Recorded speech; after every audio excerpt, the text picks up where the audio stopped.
Assalomu alaykum hurmatli kuzatuvchilar. Bugun sizlar bilan yana bir mashhur tovuqlardan biri Rossiyaning Puchinskiy yubileyli tovuqlari haqida obzor qilamiz.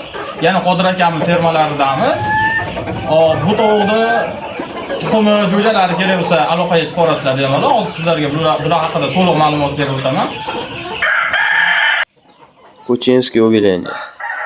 Bu zot Moskva viloyatining Kuchino qishlog'ida olimlar tomonidan 5-6 ta tovuqni seleksiya qilish orqali yaratilgan. Bu zotni yaratishdan asosiy maqsadi olimlardir. Xo'p, ko'p tuxum tug'sin, ham go'shtdor bo'lsin, ham kasalga chidamli bo'lsin, ham sovuqqa chidamli bo'lsin degan niyatlari bo'lgan. Ular o'ylagan maqsadiga yetgan. Mana shu chiroyli Puchinskiy tovuqlarni yaratishgan. Puchinskiy tovuqlarni ko'rib turibsizlar. Ajoyib ranglari bilan ham ajralib turadi. Qora, sarg'ish, jigarrang, ajoyib tillosi, ayniqsa xo'roziga ahamiyat beringlar, juda ham chiroyli bo'ladi. Hali uyga tovuq qilaman desangiz, tovuq qiladigan uyingizga ko'rk berib turadi. Xullas, bu tovuqlar haqida gapiradigan bo'lsak, Puchinskiy tovuqlari yiliga o'rtacha 220 tadan 270 tagacha tuxum beradi. Xo'p, go'shtiga kelsak, makonlari o'rtacha 3 kilo, 4 kilo atrofida bo'ladi. Xo'rozlari 4 kilodan 5 kilogacha bo'ladi.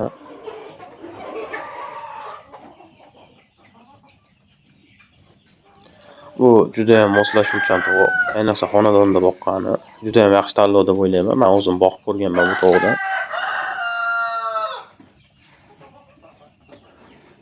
Bu tovuqni parvarishiga kelsak, asosan bu tovuq tozalikni yaxshi ko'radi. Har doim oldida misol toza suv qo'ysangiz, doni toza bo'lsa, deyarli bularga hozir boshqa narsa kerak bo'lmaydi. Jo'jalarni parvarishi ham juda oson. Jo'jalarga ham xuddi shu tartibda boqsangiz, ular ham bexato katta bo'ladi. Katta bo'lishi juda ham tez. Tuxumga kirishi erta. 4 oydan o'tib 5-oyda o'zi tuxum boshlaydi bular.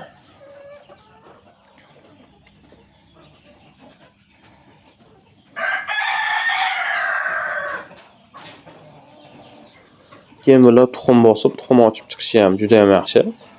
Onalikka juda ham yaxshi, mehribon tovuq bu. Balalarga yaxshi parvarish qiladi.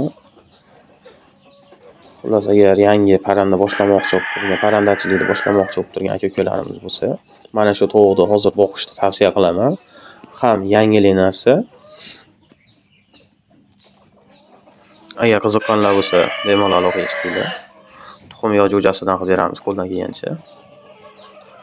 Yangi parrandachilikni boshlayman deb turgan bo'lsalar, buni gazini bosinglar.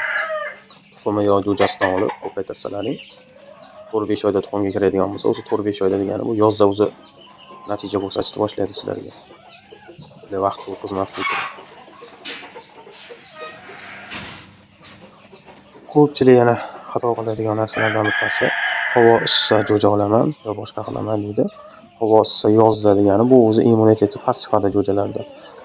Endi ko'p tovuq boqadiganlar o'zi buni yaxshi biladi. Hamma narsani ertangisi yaxshi, erta bahorgisi. Mana hozir erta bahor oldingiz, o'zi yozda tuxum boshlaydi bular. Ertaga yoz issiqda jo'ja olishadi, keyin jo'jalari o'lib, nobud bo'lib, o'xshamadi, bo'lmadi deb yurishadi.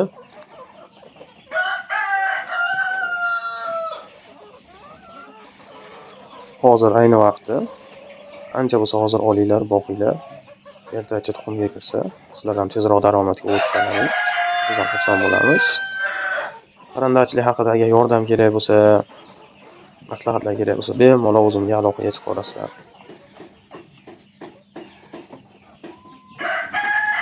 Parrandachilikni ko'p pul bilan boshlash shart emas. Qo'llaringda qancha bo'lsa, o'shani boricha hisob qilib, jo'ja keladimi, tuxum keladimi, muhimi boshlash kerak. Yo, uncha qilsam birovlarga kattaroq ob'yom qilaman degan narsalar bo'lmaydi. Unda odam oz-ozdan o'rganib boshlaydi. Birdaniga hozir misol hali boqishni bilmaydigan odamga bir qo'liga 100 ta 200 ta jo'ja berib qo'ying, birortasi qolmaydi. Nimaga? Yemlashni bilmaydi, qaruvni bilmaydi, yemini bilmaydi, issiq sovug'ini bilmaydi. Keyin nima bo'ladi? Tovuqdan daromad bo'lmaydi, bo'lmaydi degan gap bo'ladi keyin. Keyin yana tovuqlar vinovat bo'ladi-da. O'shaning uchun men birdaniga ko'pdan emas, mayli boqishni bilmaydigan, yangi boshlab turgan odamlar bo'lsa, oz-ozdan bo'lsa ham boshlasin. 10 dona tovuqdan ham agar 1 yilda bunday hisoblasangiz 2 marta ko'rib bo'lsa 10 tadan oshdi deganda ham 200 ta jo'ja chiqarib beradi degani. 150 ta chiqarib bersin. Menimchalik bundan arzon biznes, bunaqangi pul tikib boshlaydigan ish bo'lmasa kerak boshqa deb o'ylayman. Bu tovuqchilik biznesi sizlardan katta pul talab qilmaydi. Qo'llaringda qancha mablag' bor? Misol 200 ming so'm bormi, 500 ming so'm bormi, 1 million bormi? Shu mablag'laringga qarab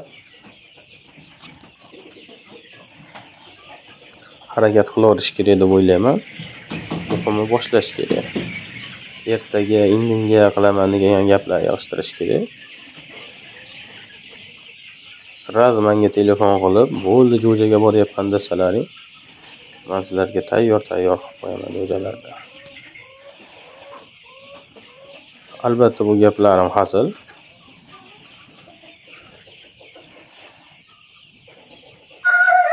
Birinchi 100 ta qilasizlar, keyin 500 ta qilasizlar, keyin 1000 ta qilasizlar, ana qarabsizlarki, katta ferma ochasizlar.